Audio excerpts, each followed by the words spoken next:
жінок чи дівок 15 збереться, да кругом поберуться, а пацан один корогод той носить, у середині ходить вон. Корогода того носить на плечі. І співають, да Юрей маці ключа, да подай маці ключа, да небо отвориться, да росоньку спуститься, да росоньку спуститься, да пашеньку поліці. Зароди Боже жито, да на новое лето, из кореня коренистее, я доверху колосистее. Я доверху колосистее, всередині ядренистее.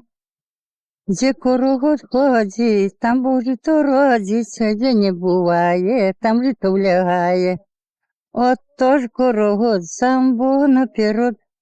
Да як діла? Давида, нічого, співайте. А? Да, далі співайте. Далі? Да. Нема духу.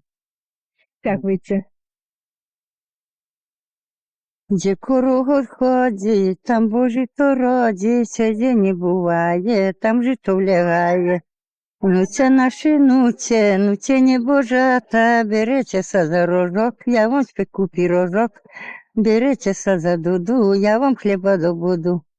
Треба поглядіти, ці всі наші діти, треба почекати, да їм їсти дати. Все, Так, Наталья Ивановна, это одна песня, ці некалькі? це одна. Одна, коли карагод будет. А что такое карагод?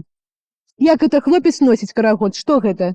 Ну, допустим, пирог спекуть. Пирог. И положать издержки, колишние издержки, знаете, которые хлеб пекли сами, то положать у тебіко, да вже хлопець носить у кружку, як там не ходить. А для чого носили карагод? А як я можу вам роз'яснити? Бувало, то говорить, якщо корогод пройде, так уже буде мочливе літо, урожай буде. А тепер воно все відпадає, все, ну.